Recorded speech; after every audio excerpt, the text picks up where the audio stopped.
everyone, welcome back to Anomaly Workshop.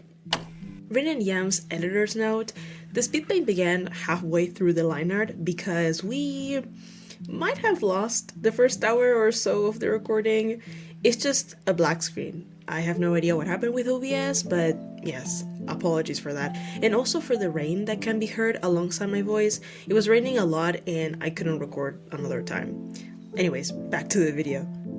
Every good fictional world deserves its own unique fictional celebrations. So, with the holiday season approaching, we thought it was the perfect time to delve into the various festivities that bring Anomalía to life, exploring their significance, customs, and traditions. Let's get into them. October 12th, New Year's. We begin with the celebration of the beginning of everything. The entire month of October honors the period when the creators devoted themselves to shaping Earth.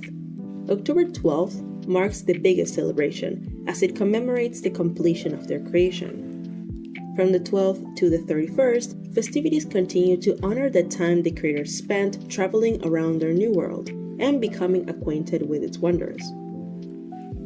As October was dedicated to the establishment of existence, it is recognized as the first month of the year in this universe, rather than January like in ours, leaving September as the last month of the year.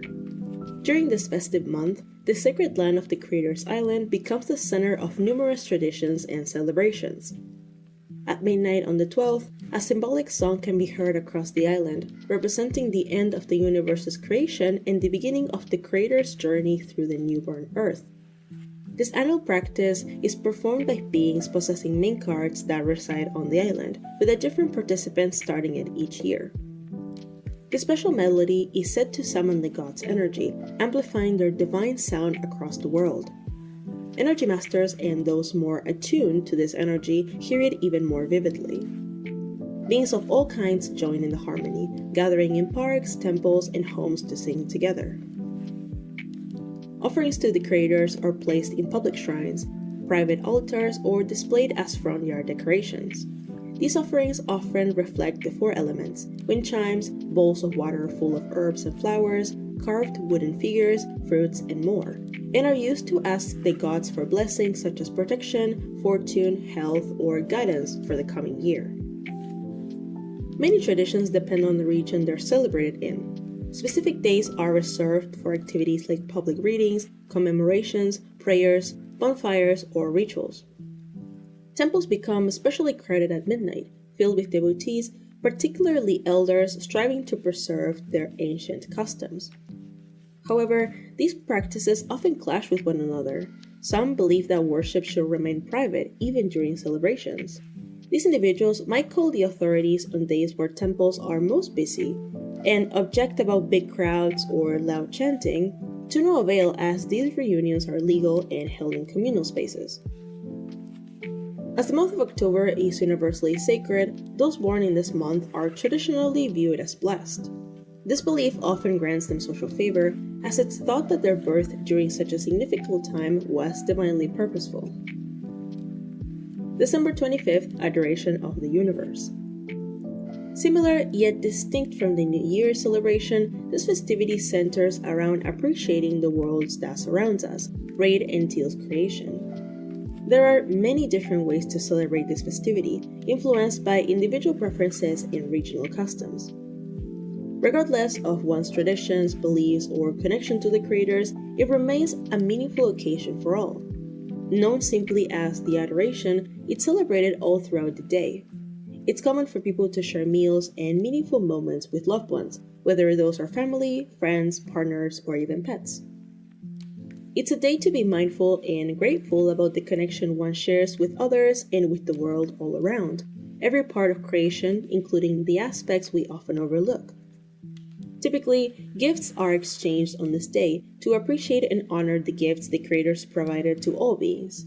In some places, particularly within Energy Master communities, the reflective part of the celebration takes place on the evening of the 24th. It's a day to be mindful and grateful about the connection one shares with others and with the world all around, every part of creation, including the aspects we often overlook. Typically, gifts are exchanged on this day to appreciate and honor the gifts the creators provided to all beings. In some places, particularly within Energy Master communities, the reflective part of the celebration takes place on the evening of the 24th. The focus then shifts to exchanging gifts and expressing affection for loved ones. On the 25th, the day is reserved to share meals and take part in spiritual practices. Houses and temples are adorned with decorations such as ornaments, banners, statues, and figures in representations of the many divine aspects of the universe. Temple gatherings and meals are hosted outdoors, as well as the recreational activities prepared by schools and kindergartens as a way to teach the importance of creation and gratitude to the younger generations. In recent years, charities have gained significant importance during this festive period, taking advantage of the heightened sense of compassion among the population. While many of these organizations are genuine, driven by the goal of aiding those in need, some are far less honest. Scammers use people's generosity and donations for their personal gain, tax evasion, or unrelated projects such as the upgrade of their infrastructure, offering no benefits nor care for the community. Ultimately, the specific way of celebration is not what matters on this day, but reflecting on the meaning of it and acting accordingly. Of course, however, there are beings who remain indifferent to this festivity, as well as those who take the opportunity to go out partying or just enjoying the day off. As said before, it all depends on each being and their beliefs. February 20th, Inner Essence Day. Created to honor and celebrate beings connected to either masculine or feminine energies, this day reflects the knowledge that the creators embody both energies within them and gifted these characteristics to all creation, animals, plants, and even minerals.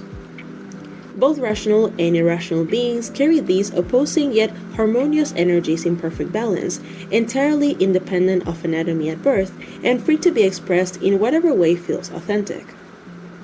These energies are considered divine gifts, allowing beings to embrace and manifest their essence naturally, whether it's evident from birth or develops over time.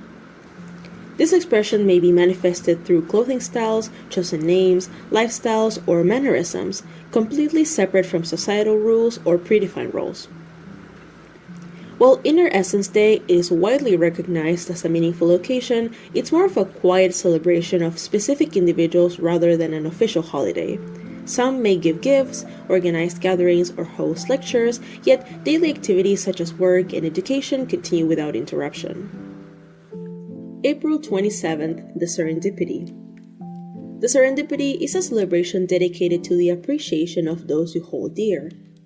Friendly, romantic, and platonic relationships, parental and familiar figures, soulmates, or even beloved pets. This day is typically spent in the company of those closest to you, often exchanging small gifts and heartfelt gestures.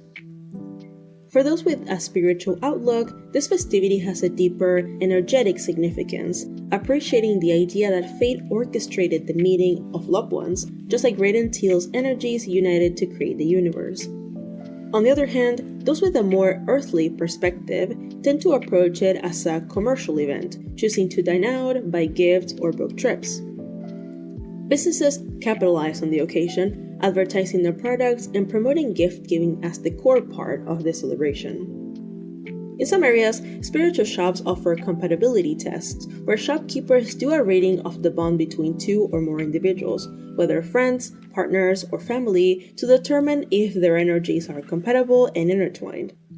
However, such services are prone to fail, as scammers occasionally exploit the tradition, providing false results and coercing customers into paying for additional readings. August 3rd, the Day of the Enlightened.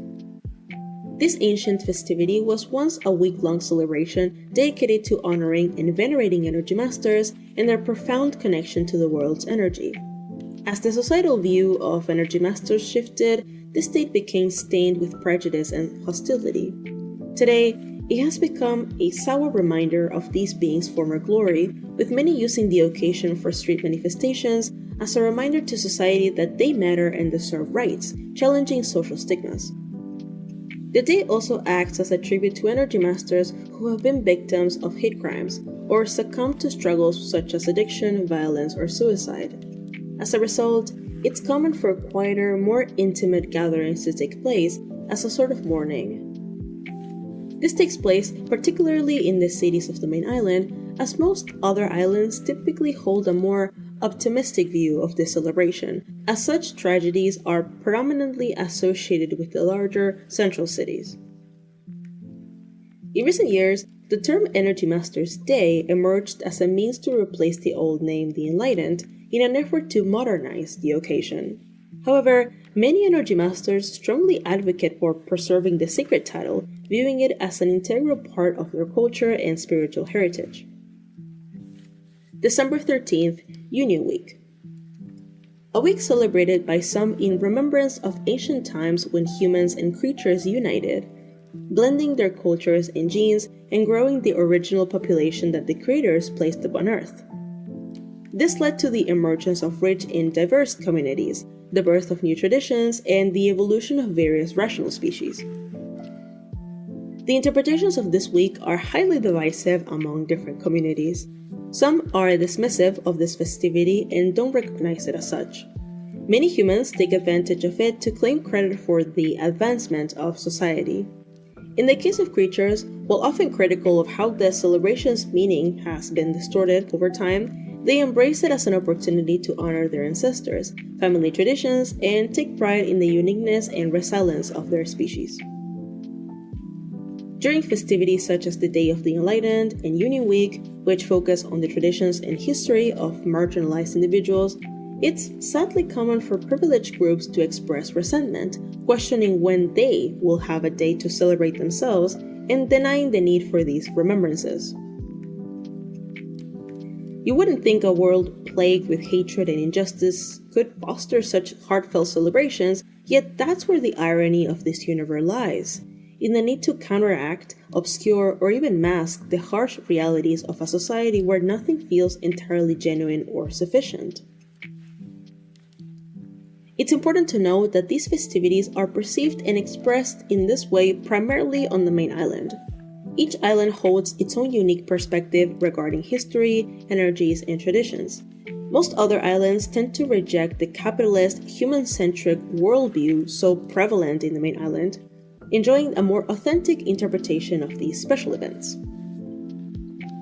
Those were some of the most important festivities and celebrations. We wish you guys a nice end of the year and happy holidays you can spend with loved ones or enjoying time doing what you love. Drawing red and teal seemed like the perfect choice for this tape, as they are the main protagonists of most festivities. Don't forget to like and subscribe, and see you next year. Bye bye!